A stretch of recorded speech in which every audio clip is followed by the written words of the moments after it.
In a courtroom in Idaho, a man accused of one of the most chilling mass murders in recent memory has chosen to plead guilty. Bryan Kohberger, charged with the brutal stabbing deaths of four University of Idaho students, Ethan Chapin, Xander Kernodle, Madison Mogan, and Kaylee Gonsalves, will now spend the rest of his life in prison. In exchange, the state has dropped its pursuit of the death penalty. To some, this is a pragmatic resolution.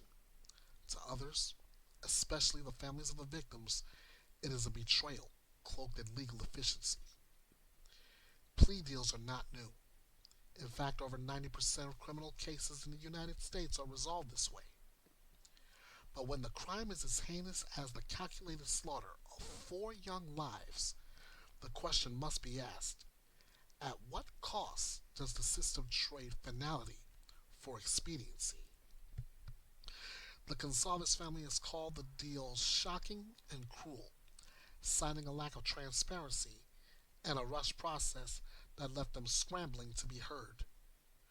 Their pain is not just about the punishment, it's about the principle.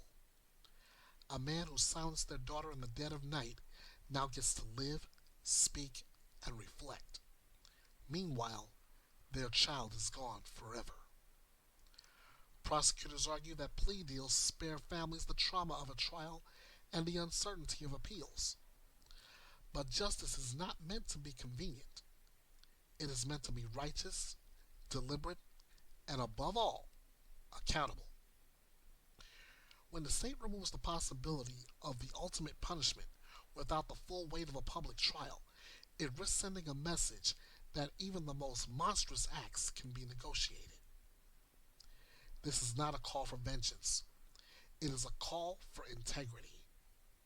For a system that listens to victims' families not as an afterthought, but as central voices in the pursuit of justice. For a process that does not allow the accused to dictate the terms of their punishment while the grieving are left with unanswered questions and unhealed wounds. If the justice system is to mean anything, it must be more than a ledger of deals and deadlines. It must be a mirror of our collective values, where the lives lost are honored not just in memory, but in the courage to demand that some crimes are too grave to be bargained away. What's your opinion? We'd like to know.